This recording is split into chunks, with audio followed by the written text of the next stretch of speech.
Yeah, so tell me about this outfit. Let's just jump in. I'm going to cut you off. I've been waiting to wear this. I love it. I brought it with me. I went to Lasso a few weeks ago, and I brought it with me, hoping it would be like chilly in the evening, and it wasn't. It was 40 degrees for the entire week. I didn't get to wear it, but I'm obsessed. It's like a poncho, but it also has sleeves, and it's like your grandma's couch, but make it fashion.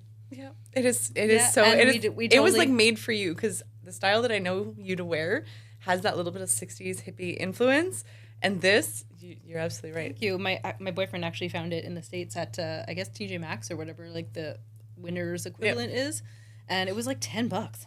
Yes. Score. Always love a deal. And like we're totally channeling each other.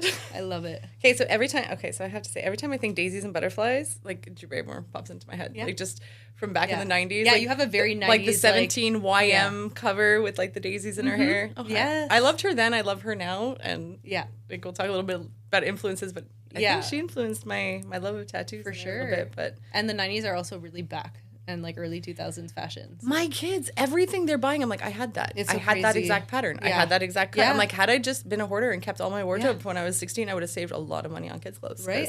Walking through our den right now is like, blast. Yeah. But you know why I think that is? I think it's everyone who grew up who's like 40s now, which are in those industries, the market, like the designing industries, go nostalgic. Mm-hmm. So this is why you see, like, this is just my thought, but I think this is why we see styles repeat, is because it's like, oh, I remember that from like my teenage years, or nostalgia, and it just kind of brings back the nostalgia. For sure. And they got to make money, so they got to keep recycling things, right? Exactly.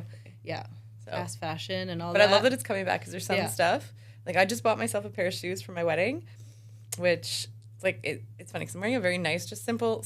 It's wedding number 2. We're just doing super simple, super small. But the shoes are like platform white boots, and I'm going. They remind me. Yeah, they remind me so much of just. One, I just need the height so I don't trip on my dress, or now it'll make me trip on my dress. But no, but it's all the 90s stuff, and I'm looking at these shoes going, how did I wear those every single day in high school? I had a uniform wearing used to it. Massive platform shoes. Yeah. So. Yeah, you get used to it. All right, so we're going to talk a little tattoos today, because... so we kind of mentioned it in the last episode, finding the right artist for you. But what does that mean? Yeah. So, okay, so how did you... perfect match. So tell me how you found your artists in the past. The first ones didn't matter. It was like, do you have a machine? Can you tattoo me? Cool. Let's do it. Yeah, there wasn't much thought. My artist that I found her on Instagram. Like she did my mandala. She like, of course I can't show you right now, but you fell in love with her style. I fell in love with her style. I watched you fall in love with the work that she does. Number 40 tattoo. That's her Instagram name. And she's like traditional and just like super cool. We get along really well. And I'll go to her forever. She's doing my sleeve, and yeah. Do you find that when people find the one artist they love, they tend to stick to it? Or do you find that there's 2 types of clients, the ones that kind of collect from everyone? I read something one time that they were saying, like, if you only will go to one artist, because friends come to me and they're like, I'm getting a tattoo somewhere else. I'm like, oh my God, cool. Like, tell me who. I want to see their Instagram. Yeah, that's awesome. Yeah. And like, stop being scared to tell us that you're going somewhere else. We don't care. Like, we want you to get tattoos. Do you remember we got the apology email from a client of ours who I absolutely adore, and we have to this huge message like, guys, don't worry, sorry. I'll be back. We're like, cool. Like, let us know. Like, we don't care. And it was just really funny that somebody felt the need to write an email to us. But I understand because there's like, doing that to your hairdresser is kind of shitty, like, to some people. I don't know. We're not like that. We don't care. Again, no gatekeeping, no, like, we don't own you. Your body is your body. You get tattooed by whoever. Yeah, and some people fall into they love one artist because they love the style of the versatility of that artist, and then sometimes it's like Jean-Luc has been tattooed by a lot. He's got like one sleeve by one person, lots from me. Like, and he wants to collect the pieces in the styles that he wants. Exactly. And so he has a great artist that does new school. Like he kind of puts his own twist on new school, which is kind of push perspective, bold color, heavy color. Like it's a really, I can't wrap my brain around that style. It's one style that it's not in my wheelhouse to do well. Yeah. And so anyone who's ever come in who wants new school, because it's not really something the artists at our shop do. No. So we've got realism, we've got American traditional, we've got fine line, we've got flower, we've got, a bunch of stuff that we're more than capable of doing really well. But new school is one that kind of falls into somewhere between neo traditional and somewhere between cartoon and push perspective. And so when he wants that, like, he's going to go to his artist to do that because... and that's what we recommend. Kill it. Someone's like, where should I go? Find someone that does the style that you want. Yep. And so that's what I was going to say before. Like, I read one time, someone said, like, it's creepy if you only go to one artist and, like, collect all their work and, like, your body has only their work on it. I don't necessarily agree with that. Yeah, it depends. I think it's whatever. If that's what you... It's all about what you want. Do you, yep, boo. 100%. Like, you know? There's the tagline for today. Yeah. Do you, boo. Yeah. But also, watch out for certain things. No, but, like... But we're saying... Pick the artist whose style you want. A lot of people don't necessarily know the style terms the way have no idea what different styles are. We get emails saying, I want a rose on my left arm, a medium-sized rose on my left arm. How much for a medium tattoo? It's like... That depends. Are you 6'7" or 4'3"? Yeah. Medium for those two. The design that you want. Exactly. What's the style that you want? A fine line outline of a rose versus a like full realistic black color and gray realism or full color. Like, there's so many aspects that like determine what the cost will be. Yeah, there's a big spectrum. So part of that, like we had touched on a little bit before, was like booking a consultation. But even coming to a consultation, having at least some idea, which we're really lucky because we have a consultation form through our shop where people can kind of fill out, and it kind of structures those questions for the person where it's okay, what's the main theme or idea that you have around what size? So when we say size, add reference photo. Yeah. So when we say size, we mean like in inches or centimeters, not small, medium, large, and extra the large. funniest thing ever that happened was one time a guy said, like, he thought he was asking how tall he is. Yeah. Oh, we get that instead of the size of the tattoo. It was we like get their height. And he's like 5'7" or whatever. We're like, that's no, a pretty big tattoo. Yeah. But then we also have attach the reference photos. Yeah. Like, and so now having access to Google, Pinterest, ChatGPT, like all sorts of stuff, just giving us a visual idea.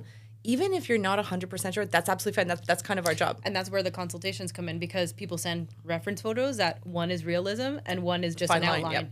And so that's where we start going.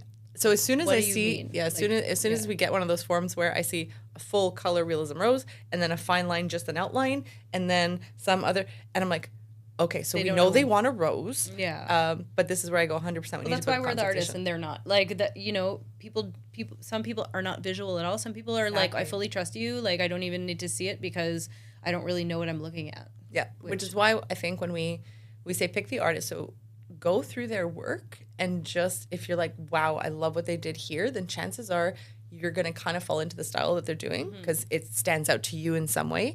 It's like artists. Some people like Dali, some people like Picasso. Like everybody's going to kind of be drawn to a different style of work that they like. So if you happen to be going through like an artist portfolio, you're like, I love what they did here, you can throw that into the reference or throw that into, be like, I love style. Perfect.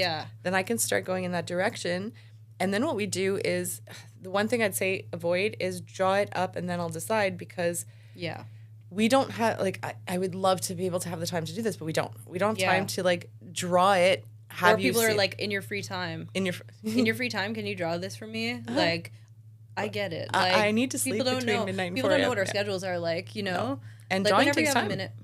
Drawing takes so much time, and we plan we do drawings according to our upcoming appointments. Yeah. So because we're producing art daily. Like, there's a daily push out of art.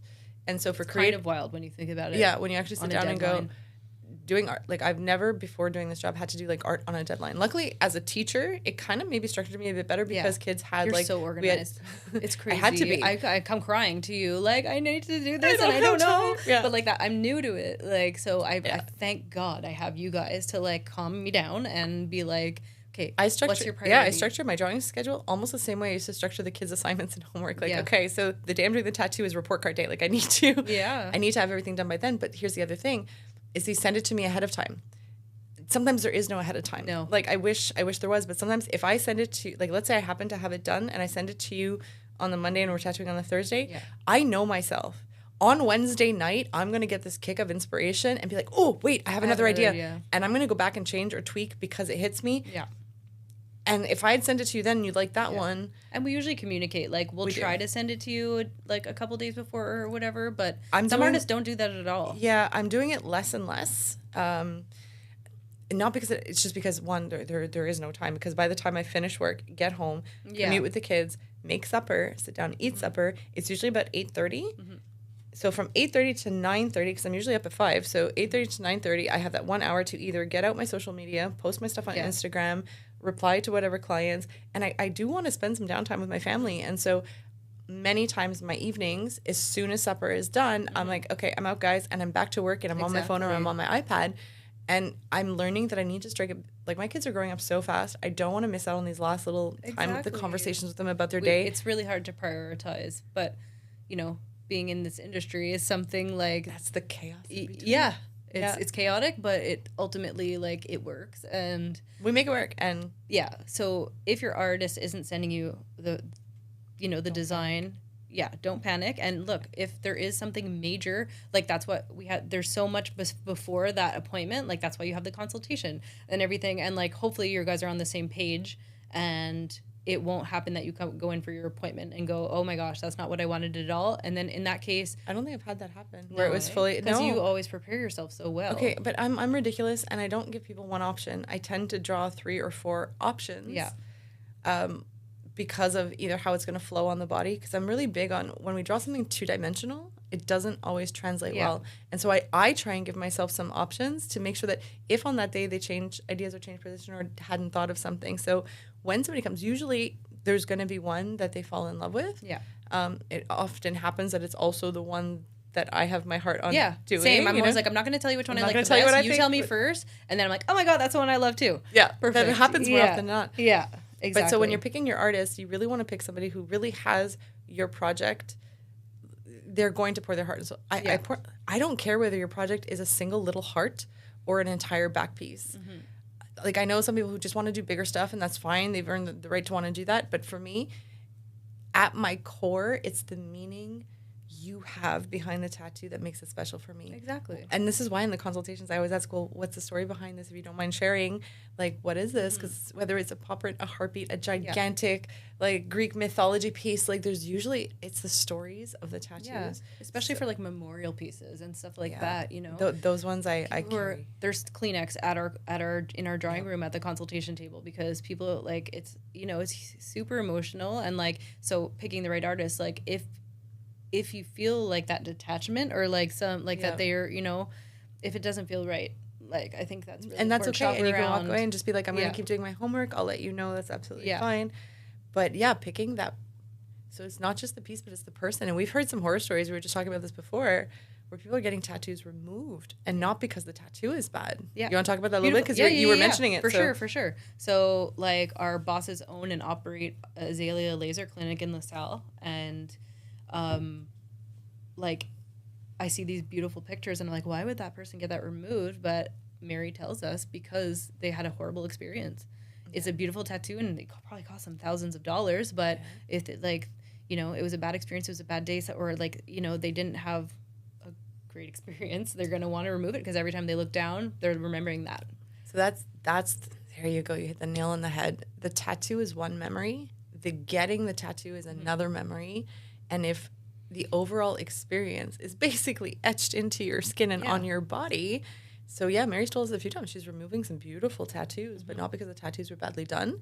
You would think that laser is because tattoos are really old or badly done or in the wrong place or whatever. But sometimes she's like, no, there's some that I take People off. are like, I just want it off my body. Or even like the next day, like they wake up with their fresh tattoo and they're like, oh my God. Instant regret. That doesn't happen. And they'll book a consultation with Mary. Like, I've heard, like, but right away it's like, it's fresh, but I need it off. Yeah, I've heard a couple of those. Like, luckily it's not too coome that you go and get a tattoo and you're like, no. Oh my God. But it has happened for whatever reason. And I was just telling you a story quick about, so we had somebody working at the shop at one point, and wasn't a great day, unfortunately. And for the artist. Yeah, for the artist. Personally. It just wasn't working. Kind of making a few mistakes on the tattoo and just stop. Yeah. If it is not your day. So I always try, I think we both do this, but we always try and put ourselves in the position of the client. If I'm getting tattooed and my artist is having an off day, a bad day, an off day, something happened before they came in, they didn't sleep, whatever the case is, I would rather know. I want to be informed than you just try and push through that day and use me to push through. No. Yeah. So I remember saying, okay, listen, I know this is going to sound harsh, but we don't get to have bad days. We don't. We don't. No.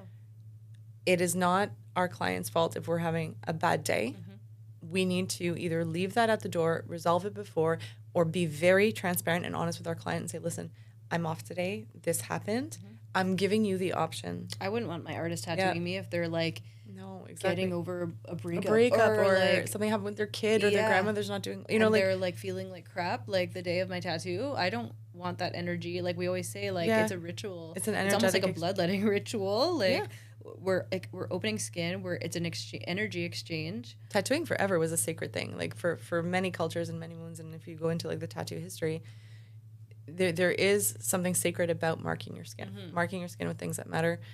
And if your artist is like on a bender or coming in not okay or not having slept in 3 days or just dealing with life as a client, as a person, I'm the type where I'd much rather know. Just tell me and I'll be like transparency all the time. Full transparency all the time, full conversation all the time. Be like, listen, I'm having an off day. And normally I'll say, it's rare that I have an off day. I gotta say it's really rare that I have an off day these days. But if and when it does happen, like we've had times where somebody wasn't feeling well and like you just say like I don't want to be coughing all over you or like I feel like I'm catching something. I don't, especially like if you're tattooing a chest, you want to be breathing on somebody here. I had to reschedule. I'm like I'm just under the weather. And I'm not going to be all up in your face and you're breathing on your open wound. On your open wound. No. Yeah, let's not do that. And I'm not going to wear a mask. Like I don't know, it just felt wrong. Like and just no like and so why risk it? Why risk it if you've come down with something, Yeah. So I remember what happened with that. Yeah. So I remember I remember pulling this person aside and just saying, listen, you don't get to have bad days. That person is going to be staring at that piece in her bathing suit, in whatever, until she's 90 years old. Her grandkids are going to be looking at that. I said, your bad day cannot reflect on someone. You just can't. And I said, if you are having, let's say, we've had times where skin is just not, skin on different places is completely different. Like, so depending, like we can all say, okay, outer forearm is a really nice place, but there's sometimes people's skin is tougher or sometimes there's, like, if you are struggling in any way, comes in, like, I have a scratch in the exact spot that I want my tattoo, which happens. Like these are all things you need to consider. Do not get tattooed sunburn. Let's just so if you are burnt in any way, let's not, Or if you're sick, if the client's sick, if you have a cold, you shouldn't be getting tattooed. If you're a girl and you're on your period, your pain tolerance can be way. That I think we have an episode where we're really going to talk about just different pain, your immune system, how it responds, the healing. But those are all important things to think about. So when you go in, but I really do believe that when you pick your artist, and I know we're kind of going off we do this a lot. We interrupt each other, we go off on these, I was like, oh, what about this? Oh, what about this? There's so much to talk about, and like so much that people don't realize about tattoos, and so much that goes into it behind the scenes before your tattoo, before your appointment. That's just something else we wanted to talk about this episode. I don't know how we are on time, but we wanted to talk about like what you can do before your appointment to prep yourself. Right? That was something we wanted to talk about. Let's double check our notes here since we went off topic. Okay, so these were our talking points. How to choose your artist and shop. Your overall experience matters. I think we've covered that at length. Style to artist fit, which is where we were talking about picking an artist who kind of does the style that you're looking for. And if you don't know, that's fine. Go ask them. Most shops are knowledgeable. They'll tell you. Recap, choosing the right, better. And then encourage listeners. Encourage listeners to research, ask questions, and prioritize comfort and trust. There you go. So there, So I think we did pretty. Okay, we didn't go too off track of what our plan was. It's all goes hand in hand. All of it, the overall experience, and we just want to make sure that people are advocating for themselves in the tattoo. When you go for a tattoo, no matter where you are, especially as women, because we're not heard. Like we're just taught to like shut up and be polite and not bother anybody. I think women are starting to gain a little bit of traction in that area more so, where it's okay to speak up. Like we're taking up a little bit more space. And your doctor's office, like it's not all in your head. Like it's okay. Your feelings are valid and your thoughts are valid, and we're here to listen, and that's why we love bringing people into our shop.